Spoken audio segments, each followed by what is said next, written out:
শপথ আমি শপথ করতেছি যে মানুষের সেবায় সর্বদা নিজকে নিয়োজিত রাখিব। দেশের প্রতি অনুগত থাকিব। দেশের একতা ও সংগতি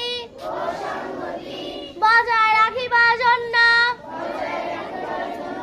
সর্বদা সচেষ্ট থাকিব। অন্যায় ও দুর্নীতি করিব না এবং অন্যায় ও দুর্নীতিকে প্রশ্রয় দেব না। হে মহান সৃষ্টিকর্তা, আমাকে শক্তি দিন, আমি যেন বাংলাদেশের সেবা করতে পারি এবং বাংলাদেশকে একটি আদর্শ রাষ্ট্র হিসেবে গড়ে তুলতে পারি। আমিন।